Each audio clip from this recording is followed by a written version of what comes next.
Bienvenue sur Medi 1 TV. Nous sommes à Marrakech, Marrakech qui a accueilli la première réunion ministérielle donc, de coordination et de concertation sur l'initiative annoncée par Sa Majesté le roi Mohamed VI le 6 novembre dernier à l'occasion du 48e anniversaire de la célébration donc, de la Marche verte, une initiative qui consiste à favoriser l'accès à l'Atlantique des pays du Sahel. 4 pays ont répondu présents ici à Marrakech. Il s'agit du Burkina, il s'agit du Niger, du Tchad, mais aussi du Mali. Le Mali dont nous avons le plaisir de recevoir le ministre des Affaires étrangères et de la coopération internationale, Abdoulaye Diop.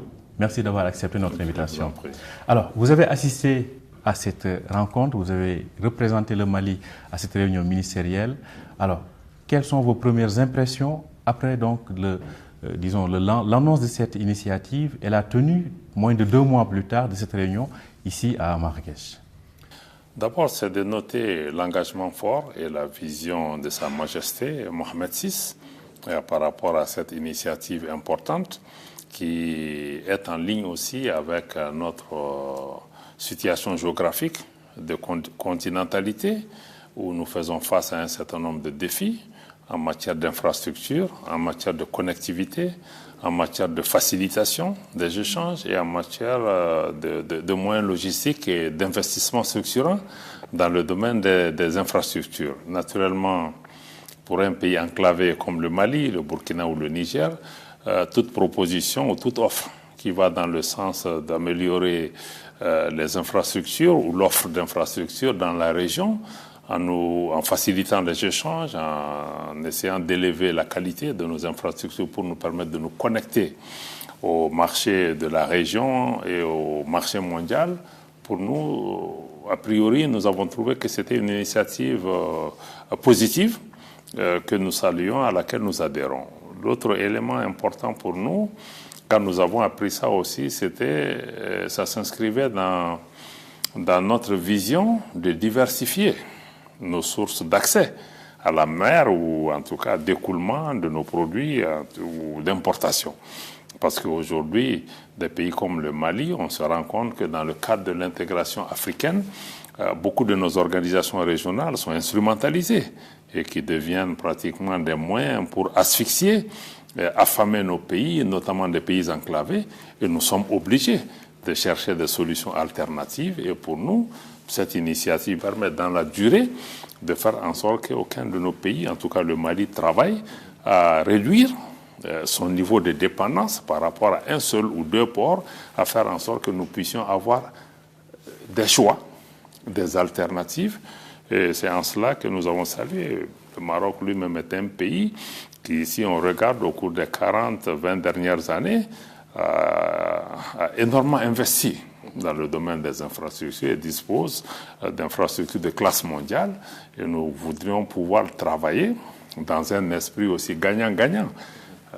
Parce que nos pays sont aussi des pays qui ne sont pas des pays à problème. Nous avons des solutions. À solution, nous avons des opportunités et nous avons sans doute des défis, de moyens ou autres. Je pense que tout ceci peut être surmonté. Donc, a priori, nous y avons vu un intérêt, nous avons vu une concordance avec nos besoins en tant que pays, mais aussi même au plan communautaire ou régional, dans le cadre de l'Alliance des États du Sahel qui a été mise en place. Donc, ça, pour nous, cette initiative cadrait avec toutes ces préoccupations. Justement, on va évoquer tout à l'heure l'Alliance des États du Sahel. On sait que le Mali, bien évidemment, dans le cadre des sanctions de la CEDEAO, a eu à être confronté à ce problème d'accès à la mer. Aujourd'hui, sur la base de cette initiative, qu'est-ce que vous considérez comme prioritaire? Il est question de construire des infrastructures, il est aussi question de voir sur le plan comment faciliter les échanges commerciaux. Pour vous, qu'est-ce qui est prioritaire dans toutes ces priorités? Bon, nous sommes au tout début, à mon avis, de l'initiative. Après l'annonce royale, cette réunion vient à point nommé pour nous permettre de cerner les contours de l'initiative et de voir vraiment les grands axes. Et naturellement, la prochaine étape est d'aller beaucoup plus en détail sur le plan technique pour voir l'ensemble du dispositif. Mais pour le Mali, l'important aujourd'hui, c'est vraiment les infrastructures physiques qui permettent vraiment d'écouler notre production et aussi des infrastructures qui nous permettent aussi d'investir pour la transformation de nos produits naturels, miniers, au Mali pour avoir une valeur ajoutée. Mais ce que je veux dire, c'est qu'il faut qu'on ait une approche globale et holistique de la question. C'est vrai que la question des moyens logistiques, des infrastructures, la facilitation des échanges est importante, mais nous pensons qu'il est important de voir tout ça globalement avec la question de la libre circulation des personnes également, parce que ce sont les entrepreneurs, les acteurs économiques qui sont les vecteurs de l'ensemble de ce travail. Donc nous devons pouvoir regarder ça pour pouvoir faire en sorte que nos populations, nos hommes d'affaires puissent aussi avoir plus de facilité pour pouvoir se mouvoir dans ces espaces, pour pouvoir faire ces investissements et créer des opportunités. Donc pour nous, on attend de voir vraiment la question dans le détail technique avec les équipes qui sont mises en place. Et là, nous pourrions, parce que je pense que la démarche du Maroc aussi, que je salue, n'est pas une démarche de nous offrir quelque chose clé en main. Je pense que c'est une co-construction, un co-développement. Donc, il y a une approche qui est proposée, il y a une façon d'avancer qui est proposée. Nous, on doit voir dans quelle mesure ceci est en ligne avec notre vision du développement, avec nos priorités, avec nos programmes prioritaires. Et sélectionner dedans ce qui est important. Donc, on est vraiment à une étape initiale. Et je crois que dans quelques mois, nous serons certainement en mesure de répondre à cette question. Donc, c'est un cadre de concertation et de co-développement. Alors, cela dit, vous l'avez évoqué tout à l'heure, il y a l'Alliance des États du Sahel qui a été lancée par deux autres de vos voisins, à savoir le Burkina et le Niger, et bien évidemment le Mali. En quoi cette initiative va accélérer les objectifs de l'Alliance des États du Sahel? Bon, je pense que si vous regardez l'Alliance des États du Sahel, nous avons trois piliers essentiels. Le volet politique et diplomatique. Il y a un volet qui concerne le développement économique. Il y a un autre volet qui concerne la défense et la sécurité. Dans le volet qui concerne le développement économique, il est prévu aussi d'avoir des projets structurants, y compris des projets d'infrastructures ferroviaires, routières et toutes les infrastructures qui nous permettent aussi d'être connectés entre nous et d'être connectés au marché de la région. Donc pour nous, cette vision est une opportunité aussi de pouvoir dessiner des partenariats, parce que je vous rappelle que la participation à cette réunion ici est la première sortie groupée des ministres des Affaires étrangères des États de l'Alliance Sahel avec un État tiers. C'est pour dire que un peu, en tout cas, cette initiative vient correspondre à notre volonté d'aller dans ce sens. Mais nous, il faut que nous sortions aussi des sentiers battus, que ce ne soit pas des questions de dire on offre ceci, il faut que ce soit des partenariats gagnant-gagnant, que ce soit des infrastructures qui sont viables et qui s'inscrivent aussi dans une perspective de long terme. Et on imagine que si la situation, les relations s'améliorent avec les instances sous-régionales, que sont l'UEMOA ou la CEDEAO, par exemple, pour les pays d'Afrique de l'Ouest, cela ne va permettre que d'accélérer la cohésion et la coopération et l'intégration sous-régionale. Je pense que ça, c'est une question que nous devons peut-être approfondir davantage. Parce qu'aujourd'hui, des pays comme le Mali, nous avons de sérieuses interrogations par rapport à certaines de ces organisations qui sont souvent instrumentalisées par des partenaires extérieurs qui ont pris des mesures drastiques contre nos pays, contre nos populations, fermeture des frontières, fermeture des banques, et avec des punitions collectives infligées à nos populations. Donc c'est dire qu'aujourd'hui, l'esprit même de l'intégration régionale et du travail en commun est mis en cause dans beaucoup de ces pays. Je pense que nous devons pouvoir regarder désormais est-ce que ces organisations vont se réformer pour travailler dans le sens de l'intérêt de nos populations pour qu'on ait une intégration des peuples. Mais en attendant, l'Alliance des États du Sahel nous offre un cadre où nous avons une vision politique partagée, où nous mettons une organisation en place qui, nous pensons, est à l'abri de ce type d'ingérence et aussi qui propose une alternative par rapport à l'approche de l'intégration, qui soit une intégration des peuples et non juste une intégration des États, et aussi qui puisse se mettre à l'abri d'ingérences, d'interférences extérieures contraires à l'esprit de fraternité ou à l'esprit d'intégration. Donc ce débat-là, nous devons l'avoir entre nous pour pouvoir vraiment avancer ensemble. Alors, il y a la coopération bilatérale aussi avec le Maroc. À ce niveau, comment évoluent les choses? Parce que vous étiez au Maroc il y a de cela 1 an et demi environ. Vous aviez salué la vision réaliste du Maroc dans la lecture des événements, en tout cas au Mali. Sur le plan bilatéral, comment évolue la coopération? Oui, peut-être avant de répondre sur le plan bilatéral, c'est un des points que je n'ai pas peut-être relevé ici. Il faut toujours intégrer aussi que l'approche du Maroc vis-à-vis de nos pays, qui est une approche réaliste, pragmatique et lucide, et non une approche paternaliste pour nous donner des leçons ou décider à notre place, est un facteur important même dans le cadre de l'initiative royale, qui nous font croire que même en cas d'incident dans nos pays, la coopération va pouvoir continuer. La coopération bilatérale se porte bien. Et cette initiative royale, pour vraiment faciliter l'accès à l'Atlantique aussi, s'inscrit de notre point de vue dans le cadre de ce que nous avons constaté déjà comme emphase sur les questions économiques et commerciales avec le Maroc qui est impliqué au Mali, dans la téléphonie, dans les banques, dans beaucoup de secteurs productifs. Donc, s'inscrit dans le cadre du renforcement de ces échanges économiques entre nos pays.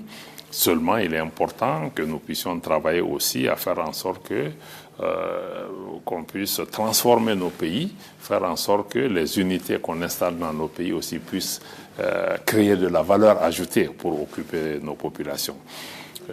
Il y a des programmes qui touchent au renforcement des capacités, formation des imams, programmes de bourse. Donc, notre coopération, la santé aussi est un secteur très très dynamique. La polyclinique Mohamed VI vient d'être inaugurée à Bamako. Donc, c'est une coopération qui est dense, dynamique. Nous devons travailler à la consolider, à la renforcer, mais dans un esprit de partenariat gagnant-gagnant.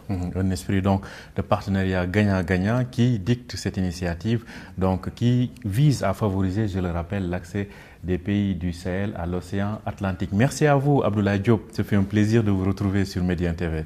Merci infiniment. Et nous poursuivons nos entretiens ici à Marrakech. Et à présent, nous avons le plaisir de recevoir son Excellence Hassan Adoum Bakhit Agar. Excellence, je rappelle que vous êtes l'ambassadeur du Tchad au Maroc. Vous avez pris vos fonctions il y a de cela 3 mois. Soyez les bienvenus sur Médien TV. Merci beaucoup. Alors, Excellence, vous avez participé, à l'instar des ministres que nous avons reçus ici, à cette première réunion ministérielle. Vous avez représenté le Tchad parce que le ministre tchadien des Affaires étrangères a été empêché pour des raisons d'agenda. Mais le Tchad adhère pleinement à cette initiative. Alors, après cette réunion de Marrakech, quelles en sont vos premières impressions? D'abord, avant de vous donner mes impressions, j'ai été la semaine dernière aussi, j'ai conduit donc une délégation tchadienne composée d'hommes d'affaires, la chambre de commerce, le patronat, et puis tous les hommes d'affaires intéressés par le transport de matériel, le transport des matières premières à l'extérieur comme à l'importation. On a visité le port en construction de Dakhla. J'avoue que j'étais agréablement surpris et de voir un projet gigantesque, important, qui est managé à 100% par des Marocains, sur toutes les chaînes. Et on m'a dit que dans ce projet, il n'y a pas un seul étranger. J'étais vraiment agréablement surpris, parce qu'avoir l'importance de ce projet pour la conception, le développement, la construction est managé par des Africains, donc des Marocains. C'est un agréable plaisir que l'Afrique commence vraiment à se réveiller. Parce que s'il faut passer par des contrats avec des sociétés étrangères, avec l'expertise étrangère, vous n'allez pas finir toujours l'assistance extérieure à l'Afrique. Ce qui est important pour le Maroc et pour nous, une fierté aussi pour les Africains. Le Maroc devient vraiment le hub de formation des techniciens, de la recherche, des études supérieures pour les pays africains. Depuis quelques années, mon pays a choisi un peu le Maroc comme le centre de formation universitaire de haut niveau, depuis que la France a fermé un peu ses portes à nos universitaires. Et le Maroc nous a accueillis et aujourd'hui, il y a beaucoup de Tchadiens qui sont dans les centres de formation supérieure. De ce fait, la construction du port de Dakhla, pour moi, c'est une opportunité inestimable, puisque les pays enclavés comme le Tchad a toujours souffert de cet enclavement pour l'exportation de ces matières premières. Je parle par exemple du coton à l'époque. Aujourd'hui même, l'exportation du pétrole passe par le port de Kribi qui a au Cameroun 1200 km par le pipe. Construire un pipe de 1200 km, ce n'est pas donné à n'importe qui. Ça demande beaucoup de moyens. Donc, tout ce que vous êtes en train d'expliquer justifie cette initiative du roi qui consiste à donner une perspective agréable et surtout une opportunité pour les pays enclavés comme le Tchad. Mon pays fait partie de ceux pays qui sont invités à cette réunion ministérielle pour d'abord voir un peu l'opportunité, la conception, l'avantage que nous allons tirer de ce port important pour que demain nous puissions avoir plusieurs ouvertures. Et ça, c'est une solution que nous avons toujours cherché à avoir, à intégrer un peu dans notre schéma de développement. Cette opportunité également offre à notre pays sur sa façade nord-ouest qui va nous ouvrir encore une autre opportunité pour diversifier les ports d'exportation du Tchad. Alors, il ne nous reste plus qu'à intégrer, à bien comprendre un peu le schéma. Le port est situé à Dakhla. Nous sommes encore à combien de kilomètres de désert à traverser pour venir trouver vraiment le point de jonction. Pour le point de jonction, mon pays est en train de construire la transsaharienne qui est à quelques kilomètres de la frontière nigérienne. Si nous arrivons et que la partie qui revient au Niger est construite, nous avons accès directement à ce port. Et ce qui est quand même soulageant pour nos hommes d'affaires également pour l'exportation. Alors, à vous entendre parler, on voit déjà la possibilité de construire des infrastructures, disons, à vocation régionale et intégrateur. Surtout qu'on parle aujourd'hui, même les bailleurs de fonds insistent sur ces projets intégrateurs. Donc, en un mot, cette initiative va accélérer le développement de ces projets intégrateurs. Absolument. Et surtout les marchandises qui vont transiter par là. Le Maroc offre vraiment un port pratiquement free du point de vue douanier pour permettre à ces échanges entre nos pays et même de l'Europe, d'autres pays, pour permettre à l'exportation et à l'importation de produits à destination du Tchad. Alors, aujourd'hui, à l'intérieur du Tchad, en quoi cette initiative va permettre d'accélérer également les projets d'infrastructure? Les projets d'infrastructure à l'intérieur du Tchad, le président Mahamat Déby Itno a commencé à construire d'abord les grandes routes qui relient à l'extérieur du Tchad vers des ports profonds. Par exemple, la route qui vient, par exemple, la transsaharienne qui vient de la frontière Niger, qui passe par N'Djamena, qui passe à l'intérieur du pays jusqu'à Péché, à la frontière avec le Soudan, il va au port Soudan. Déjà, vous avez une connexion entre deux ports. Vous avez également de N'Djamena jusqu'à Douala. Vous avez également une connexion entre deux ports. Et cette fois-ci, vous avez la possibilité soit de partir à l'est vers le port Soudan ou alors à l'ouest vers le Cameroun. Maintenant, en plus de ça, si on ouvre encore ce port, le problème d'enclavement du Tchad serait derrière nous. Donc, une ouverture donc, sur l'Atlantique va régler ces problèmes donc, d'enclavement. Alors, cela dit, comment voyez-vous, en termes de faisabilité, la concrétisation? Il n'y a pas certes encore de projet nommé, mais on voit déjà ce qui est ciblé en termes de corridors, en termes de facilitation du commerce. Comment voyez-vous rapidement la concrétisation ou ce qui va accélérer la concrétisation de ces objectifs-là? Mon frère, à partir du moment où vous avez un port qui est déjà construit par le Maroc, maintenant les connexions, c'est-à-dire le corridor qu'il faut voir pour connecter les différents pays enclavés que vous avez interviewés ici, les ministres, ça se fait très rapidement. Parce que la conception d'un projet, si elle est lucide, elle est compréhensive, facile à comprendre, l'argent ne fait pas défaut. Et aussi, ils cherchent vraiment à rentabiliser leurs ressources. Leurs investissements. En tout cas, quand on voit le projet donc, du gazoduc atlantique, qui est un projet transnational, je pense que l'Afrique aussi peut-être est dans cette logique de s'inscrire dans une dynamique de projets transnationaux. Alors, une dernière question, Excellence. Vous venez de prendre fonction au Maroc depuis 3 mois. Comment jugez-vous la relation avec le Maroc et comment comptez-vous la développer?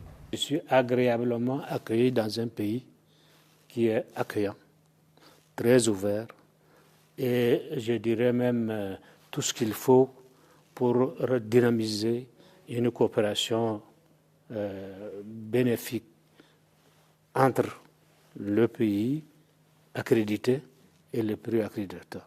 Dans ces conditions, moi je me trouve vraiment parachuté dans un pays que je dirais idéal pour moi. Et également, le Maroc également un pays qui parle l'arabe. Moi-même, je parle les 2 langues, l'arabe et le français. Je me trouve vraiment dans un océan humain de coopération, de redynamisation et puis de concertation avec des amis marocains que j'ai très bien apprécié leur accueil et également nous allons pérenniser cette coopération dynamique. En 2 mots, quels sont vos objectifs de façon... On n'a pas encore tout à fait vu les repères importants de cette coopération. Moi, je pense que, comme je disais tout à l'heure, le Maroc est vraiment le pays le plus important pour la formation supérieure des cadres tchadiens. On va peut-être discuter sérieusement avec les responsables marocains pour redynamiser ce volet-là. Deuxièmement, sur la coopération bilatérale, avec le Maroc, nous avons déjà une grande cimenterie à N'Djamena qui couvre pratiquement, je dirais, 60% ou 70% de la demande. Des besoins du pays. Des besoins du pays. Et ça, quand même, c'est important. Même au besoin, s'il faut encore multiplier la capacité, ce serait possible. Et le Maroc également a déjà donc acquis la téléphonie mobile avec Tigo, qui vient d'être de passer le capital marocain. C'est aussi important. Je pense que sur les infrastructures et sur le commerce, parce que les hommes d'affaires qui viennent ici veulent acheter beaucoup de marchandises pour aller vendre chez eux. Le transport coûte cher. Il n'y a pas de voie. Vous savez aussi maintenant, à traverser le Sahel, les bandits qui écument vraiment cette zone nous renchérissent encore davantage les marchandises. Comment trouver une solution justement pour éviter ce genre de perte d'efficacité? Donc voilà. Un ensemble en tout cas de solutions qui peuvent être trouvées à travers cette coopération. Merci à vous. Merci. Hassan Adoum Bahit Agar. Je rappelle que vous êtes le nouvel ambassadeur du Tchad au Maroc. Merci d'avoir accepté notre invitation. Une invitation à l'occasion de cette première réunion ministérielle ici qui s'est tenue à Marrakech et qui a réuni en plus du Maroc, le Burkina, le Mali, le Niger et le Tchad. L'objectif est de voir comment concrétiser cette initiative royale lancée donc annoncé le 6 novembre dernier à l'occasion du 48e anniversaire de la Marche verte. Merci à vous aussi de nous avoir suivis et très bonne suite de programme sur Média.